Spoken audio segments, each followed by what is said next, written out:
Hello students, welcome to Jayashree teaching class. এখন আমরা class 8-এর রায় মার্টিন কোশ্চেন ব্যাংক 2026-এর থার্ড সেমেস্টার ভ্যালুয়েশনের ইংলিশ থেকে মডেল কোশ্চেন পেপার 12 সলভ করে নেব। কী রয়েছে দেখো। ইন 1920-তে when I was still only 3, যখন আমি কেবলমাত্র 3 বছরের ছিলাম, মাই মাদার্স এল্ডেস্ট চাইল্ড, আমার মায়ের বড় সন্তান, মাই ওন সিস্টার আস্ত্রী, আমার একমাত্র বোন আস্ত্রী, ডায়েড ফ্রম অ্যাপেন্ডিসাইটিসে মারা গিয়েছে। সি ওয়াজ 7 years old, তার বয়স ছিল 7 বছর। হোয়েন সি ডায়েড, যখন সে মারা গিয়েছিল। Astri was far and away my father's favourite, বলছে আস্ত্রী দূর দূরান্ত পর্যন্ত আমার বাবারই প্রিয় ছিল। He adored her beyond measures and her sudden death left him literally speechless for days afterwards. বলছে সে তাকে এতটাই ভালোবাসতো যে তার হঠাৎ মৃত্যু তাকে পুরো বাকহীন করে রেখে দিয়ে গিয়েছিল কয়েক দিনের জন্য। He was so overwhelmed with grief that, সে এতটাই দুঃখিত ছিল যে when he himself went down with pneumonia a month, যখন 1 মাস ধরে সে নিউমোনিয়ায় ভুগছিল, or so afterwards, বা তারও বেশি, he did not much care whether he lived or died, সে কেয়ারই করেনি যে সে বেঁচে ছিল না মারা গিয়েছিল। if they had penicillin in those days, যদি পেনিসিলিন থাকতো ওই দিনগুলোতে, neither appendicitis nor pneumonia, না appendicitis না pneumonia would have been so much of a threat, এতটা তাকে হুমকি দিতে পারতো না। But with no penicillin or any other magical antibiotic cures, penicillin বা অন্য কোনো ম্যাজিক্যাল অ্যান্টিবায়োটিক্স ছাড়া নিউমোনিয়া ইন পার্টিকুলারভাবে pneumonia was a very dangerous disease indeed, প্রকৃতপক্ষে ভয়ঙ্কর ব্যাধি ছিল। The patient had to fight to survive, পেশেন্টকে কী করতে হতো, লড়াই করতে হতো তার বেঁচে থাকার জন্য। My father refuse to fight, আমার বাবা প্রত্যাখ্যান করেছিল লড়াই করার জন্য। হি ওয়াজ থিঙ্কিং, সে ভেবেছিল, আই এম কোয়াইট শিওর, আমি নিশ্চিত যে, অফ হিজ বিলাভেড ডটার্স, তার এই ভালোবাসার মেয়ে, আর হি ওয়াজ ওয়ান্টিং টু জয়েন, এবং সে চাইছে যে যুক্ত হতে, আর ইন হেভেন, তার সাথে কোথায় স্বর্গে গিয়ে দেখা করতে। সো হি ডায়েড, তাই সে মারাও গিয়েছিল। হি ওয়াজ 57 years old, মিনস তার বয়স তখন কত ছিল, তার বাবা 57 বছর যখন সে মারা গিয়েছিল। My mother had now lost a daughter and a husband all in the space of a few weeks, বলছে কয়েক সপ্তাহের ব্যবধানে আমার মা যে তার একমাত্র সন্তান, একমাত্র স্বামীকে হারিয়ে ফেলেছিল। Here C was suddenly having to face all along the very gravest problems, তাই হঠাৎ করে সে একাকী ভয়ঙ্কর সমস্যার সম্মুখীন হয়, অ্যান্ড রেসপন্সিবিলিটিস, এবং দায়িত্ববোধে। She had 5 children to look after, তার 5টা সন্তানকে দেখার ছিল। She sold the big house, বড় ঘরটাকে বিক্রি করে দিয়েছিল, and move to a smaller one of a few miles away in ল্যান্ডআপে কিছুটা মাইল দূরে, মানে স্মলার ওয়ান কিছুটা দূরে চলে গিয়েছিল। It was called Cumberland Loss, এটাকে ডাকা হয়তো কাম্বারল্যান্ড লস হিসাবে। Was nothing more than a pleasant medium size suburban villa, বলছে একটা মধ্য সাইজের সাবারবেন ভিলা ছাড়া ওটা কিছুই ছিল না। So it was in Landup 2 years later, তাই ল্যান্ডআপে 2 বছর পর, when I was 6 years old, যখন আমার বয়স হয় 6 বছর, that I went to my first school, আমি আমার প্রথম বিদ্যালয়ে গিয়েছিলাম। ট্রু ফলস রয়েছে, কি রয়েছে দেখো। The natter's father was verbally speechless after his eldest child's death, তার বড় সন্তানের মারা যাওয়ার পর তার বাবা পুরো হতবাক হয়ে গিয়েছিল। ট্রু, স্পিচলেস মানে বাকহীন হয়ে গিয়েছিল। আস্ট্রি ওয়াজ 4 years near to the narrator থেকে 4 বছরের বড়। ইয়েস ট্রু, কারণ হচ্ছে কি, তার 7 বছর যখন ছিল তার বোনের, ন্যাটারে তখন 3 বছর ছিল, তো গ্যাপ কত হচ্ছে 4 বছরে, এই তো। According to Roald Dahl, his father might have survived if he had penicillin or antibiotics. True. Cumberland Laws was situated in Oslo. False. Answer the following questions. When was the narrator born? The narrator was born in 1917. এবার 1920-তে যদি তার বয়স 3 বছর থাকে, 3 বছর minus করে তো 1917-এ তার জন্ম হয়েছিল। Why did the narrator's father care much about himself? The narrator's father was so overwhelmed with grief. আচ্ছা, এটা বলছে কেন তার বাবা বেশি তার প্রতি যত্ন নেয়নি। The narrator's father was so overwhelmed with grief over the sudden death of his beloved daughter, asked that he did not care whether he lived or died and wanted to join her in heaven. বলছে তার প্রিয় সন্তান লেখকের বড় বোনের মৃত্যুর পর তার বাবা নিজের যখন রোগ হয় অতটা কিন্তু যত্ন নেয়নি যে সে নিজে বাঁচলো কি মরলো কোনো খেয়ালই রাখেনি, কারণ সে চেয়েছিল তার বোনের সাথে বা সন্তানের সাথে বড় মেয়ের সাথে স্বর্গে গিয়ে যুক্ত হতে। Why did the narrator's mother sell the big house? কেন লেখকের মা বড় ঘরটাকে বিক্রি করে দিয়েছিল? The narrator's mother was suddenly having to face all alone the very greatest problems and responsibility. She had 5 children to look after. She sold the big house and moved to a smaller one a few miles away in London. Write the opposite of the following words from the given text. Joy হয়ে যাবে grief, safe হয়ে যাবে dangerous, accepted হয়ে যাবে refused. দেখতে পেলে? Next দেখো একবার একটা কি রয়েছে, পোয়েম রয়েছে। তো পোয়েমটা আমরা পড়ি। কি রয়েছে? সামওয়ান কেম নকিং, কেউ এসে টোকা দিয়েছিল, অ্যাট মাই স্মল ডোর, আমার ক্ষুদ্রাকায় ছোট্ট দরজায়। সামওয়ান কেম নকিং, কেউ এসে টোকা দিয়েছিল। I am sure sure sure, আমি নিশ্চিত নিশ্চিত নিশ্চিত।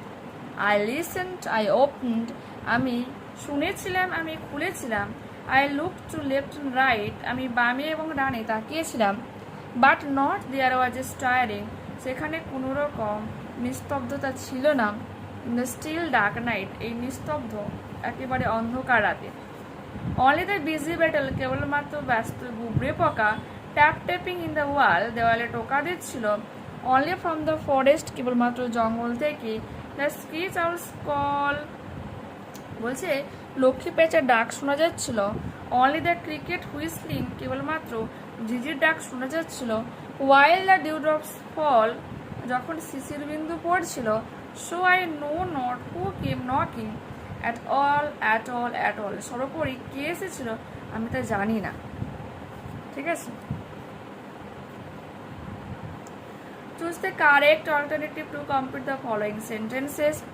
In the given poem, the word we is used to describe a door. The poet of the poem is Walter John de Limier. The word stirring means movement. The battle was busy. Complete the following sentences with information from this poem. The screech owl's call came only from the forest. Someone came knocking on the poet's door. When the poet opened the door, the poet looked to left and right, comma, but a bit small corridor, but not there was a stirring. The bird mentioned in the poem is the screech owl. Okay? Ancient passage to read kori. Socrates, the great Greek philosopher, Socrates যে মহান Greek দার্শনিক ছিল, tried hard to control himself, নিজেকে control করার চেষ্টা করছিল। And was resolved never to make a show off his temper, সবসময় কি ট্রাই করতো যে নিজের যে রাগ মনোভাবটাকে নিয়ন্ত্রণে রাখবে। হি বিলিভ দ্যাট, কারণ সে বিশ্বাস করতো যে an angry man was more a beast than a human being, বলছে একটা রাগে মানুষ অনেক বেশি দেখা ওয়াজ মোরা বিস্ট, পশু হয় না হিউম্যান বিং, একটা মানবের থেকে পশু সে বেশি হয়ে যেত একটা লোক যখন বেশি রাগে। হি হ্যাড আ ওয়াইফ, তার ছিল এক স্ত্রী, who use to lose her temper on the slightest excuse, তার স্ত্রী যে হচ্ছে কি তার মানে সংক্ষিপ্ত কিছুতেই মানে রেগে যেত। And tried her best to it it the cool and calm philosophers, এবং চেষ্টা করতো কি তার শান্ত একবারে দার্শনিকটাকে কি করতে, ইরিটেট করতে, বিরক্ত করতে। ওয়ান ডে একদিন সি বিকেম মোর ফিউরিয়াস, অনেক বেশি হিংস্র হয়, দেন এভার সব থেকে বেশি, and began to insult Socrates, এবং সক্রেটিসকে অপমান করতে শুরু করে। He determined to leave her alone, সে চেষ্টা করে তাকে একা, হি ডিটারমাইন্ড, সে পরিকল্পনা করে যে টু লিভ হার এলন, তাকে একাকি ছেড়ে যাবে। দেয়ার পর হি ওয়েন্ট অ্যাওয়ে, তাই সে ওখান থেকে চলে যায়, and sir on the door step of his house, তার ঘরের যে দরজার মানে বাইরে সে ওখানে গিয়ে বসে। হিজ ওয়াইফ ফাইন্ডিং দ্যাট, তার বউ তাকে খুঁজে পায়, he was not paying any heed to her loud, যে তার স্বামী তার এইরকমভাবে চিৎকার চেঁচামেচি অ্যান্ড অ্যাংরি স্কল্ডিং বা রেগে যে বকাবকি হচ্ছে কোনো রকম মনোযোগ দিচ্ছি না। ওয়েন আপ টু হিম, তার কাছে গিয়ে, and emptied a pot full of water over him, তার গায়ে এক কলসি বা একটা পাত্র জল খালি করে, মিনস তার গায়ে এক পাত্র জল ঢেলে দেয়। The passers-by in the street were much amused as this funny incident. বলছে মজার ঘটনায় পথ চলতি লোকজনেরা খুবই আনন্দ পায়, এই ঘটনায় তারা খুবই আনন্দ পায়। Socrates joined them in their laughter, সক্রেটিসও তাদের মজায় অংশগ্রহণ করে, অ্যান্ড কুইকলি রিমার্ক, এবং তৎক্ষণাৎই মন্তব্য করে, আফটার থান্ডার কামস রেইন, বজ্রপাতের পরেই বৃষ্টি আসে। Take the correct alternative, Socrates was a Greek philosopher, তো অপশন নাম্বার এখানে বি কারেক্ট উত্তর হয়ে যাবে। The passes by in the street were much amused, Socrates determined to pay no heed to his wife scolding, সে এটা পরিকল্পনা করলে যে সে তার স্ত্রীর বকাবকিতে কোনো রকম অ্যাটেনশন দেবে না, মনোযোগ দেবে না। ট্রু ফলস রয়েছে, সাপোর্টিং স্টেটমেন্ট দিতে বলেছে। Socrates was an angry person, false হয়ে যাবে, এবং এর সপক্ষে তুমি কি লিখবে, তোমরা কি লিখবে? Socrates the great Greek philosopher tried hard to control himself and was resolved never to make a show off his temper. Socrates' wife emptied a pot full of water over him. True. His wife, finding that he was not paying any heed to her loud and angry scolding, went up to him and emptied a pot full of water over him. Socrates went away and never returned. False.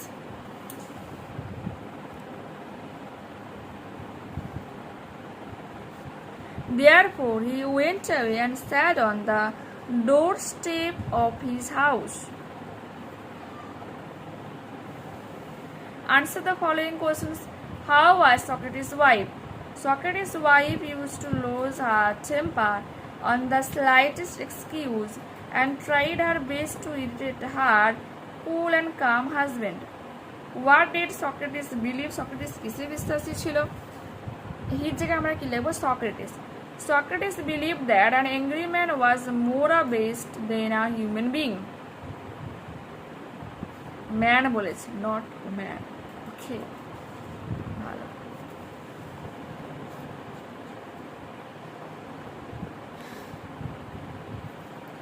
With whom did Socrates join in laughter?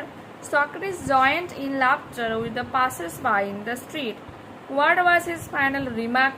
His final remark was, after thunder comes rain. Grammar and vocabulary. Rishi said to me, Rishi আমাকে বলেছিল, Sir, give me a chance to correct myself. আমাকে সঠিক করার জন্য একটা সুযোগ দাও। Rishi respectfully requested me to give him a chance to correct himself. Morris tells me that he never sees a man without mind. Morris says to me, I never see a man without mind. Underline only the subordinate clauses and mention their kinds. Tell me the time when my friend will come. আমাকে সময় বলো যখন আমার বন্ধু আসবে। When my friend will come, এটাই হয়ে যাবে কি subordinate clause, এটাই হয়ে যাবে dependent clause, আর এটার kind হয়ে যাবে adjective clause. It is unexpected that success will come without hard labor. এটা অপ্রত্যাশিত যে কোনো রকম পরিশ্রম ছাড়াই সফলতা আসবে। That success will come without hard labour, এটা হয়ে যাবে noun clause.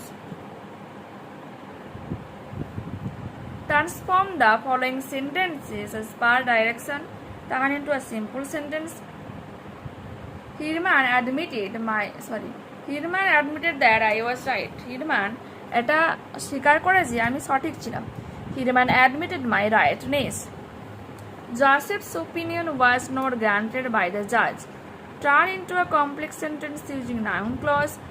That which Joseph opined was granted by the judge.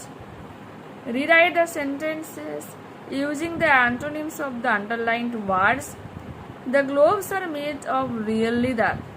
Real হয়ে যাবে পুরো সেন্টেন্স যেমন আছে লিখবে রিয়েলের জায়গায় কি লিখবে আর্টিফিশিয়াল। রিয়েল মানে আসল আর আর্টিফিশিয়াল মানে কি নকল বা কৃত্রিম। He refused to cooperate. Refused হবে কি agreed.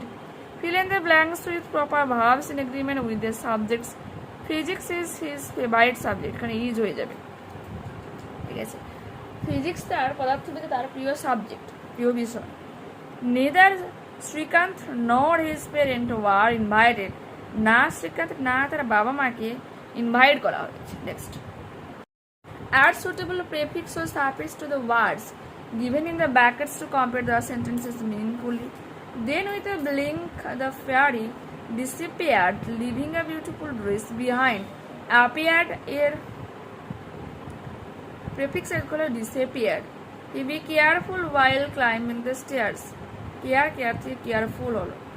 Find out words from the unseen passage that mean the following: extremely angry, অত্যাধিক রেগে যাওয়া, কি হয়েছে furious, firmly determined, resolved, pay attention to someone or something heat. এরপর কি রয়েছে? এরপর রয়েছে তুমি রেলে গিয়েছো এবং সেখানে ভয়ঙ্কর কিছু সমস্যার সম্মুখীন হয়েছে দূষণ নিয়ে, সে বিষয়ে একটা ডায়েরি লেখো।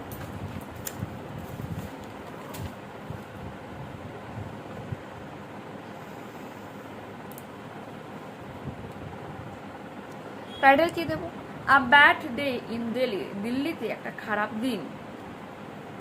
ডেট দেবো আজকে, today was a scary day for me in Delhi, দিল্লিতে আজকে আমার জন্য একটা ভয়ঙ্কর দিন ছিল।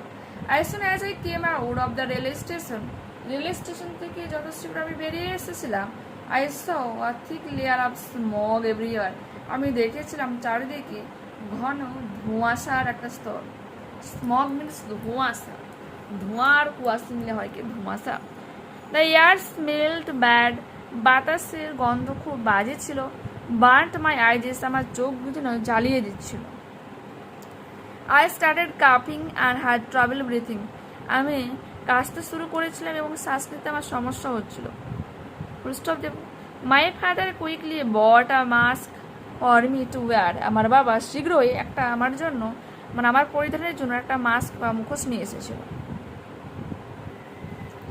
ইট was sad to see tall buildings hidden in dirty smoke, এটা দেখে খুব খারাপ লাগছে যে বড় বড় বিল্ডিংগুলো একেবারে দূষিত ধোঁয়ায় ঢাকা পড়েছিল। I hope people plant more trees and stop polluting our air, আমি আশা করব যে মানুষজন আরও বেশি করে গাছ লাগাবে এবং বাতাসকে কম দূষিত করবে। ঠিক আছে, দেখতে পেলে। Station STATION, everywhere AVERYWHERE, smelled SMELLED, burnt BURNED, cupping COUGHING, breathing BREATHING, buildings BUILDINGS, polluting POLLUTING। এরপর ডায়ালগ রাইটিং রয়েছে যে তোমার দুজন বন্ধু, একজন বলছে ইউনিট টেস্ট বলো, একজন বলছে অ্যানুয়াল এক্সাম। ছোট করে লিখেছি। রুদ্র, high Sathi, which exam is better, unit test or annual exams? Unit test কি হচ্ছে কয়েক মাস শেষে হয়, আর অ্যানুয়াল এক্সাম হচ্ছে বছরে একেবারে শেষ। ঠিক আছে, বলছে কোন এক্সামটা ভালো তোমার কাছে, ইউনিট টেস্ট না annual exam? Swati, hi Rudra, I like new test better. আমি মনে করি বা আমি পছন্দ করি ইউনিট টেস্ট সব থেকে বেশি। The syllabus is very small. কারণ কি হচ্ছে, কারণ হচ্ছে সিলেবাসগুলো অনেকটা ছোটো হয় Rudra. But annual exam test everything we learn in the year. কিন্তু অ্যানুয়াল এক্সাম যে হচ্ছে এমন একটা এক্সাম যা আমরা সারা বছর ধরে শিখি, তার উপর এক্সাম হচ্ছে। সাথে দ্যাট ইজ ট্রু, এটা ঠিক। But studying everything at once gives আচ্ছা studying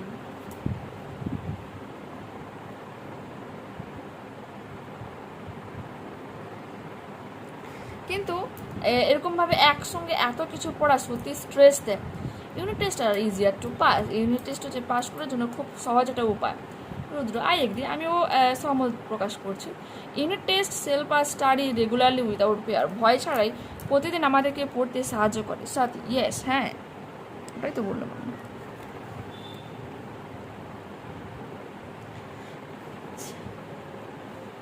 everything ERYTHING regularly REGULARLY। তো দেখতে পেলে এখানে কিন্তু পুরোপুরিভাবে আমরা এই মডেলটাকে কমপ্লিট করলাম। নেক্সট ক্লাসে আবারও দেখা হচ্ছে। যারা চ্যানেলে নতুন রয়েছে অবশ্যই তোমাদের কাছে রিকোয়েস্ট রাখবো চ্যানেলটাকে সাবস্ক্রাইব করে নেওয়ার জন্য, বন্ধুদের কাছে ভিডিওটাকে শেয়ার করে নেওয়ার জন্য। যদি এই ভিডিও তোমাদের ভালো লেগে থাকে তো প্লিজ লাইক বটনে ক্লিক করো, হাই বটনে ক্লিক করো, কমেন্টে তোমাদের মতামত জানাও যে অ্যাকচুয়ালি এই ভিডিও তোমাদের কেমন লাগলো। ঠিক আছে, বাই।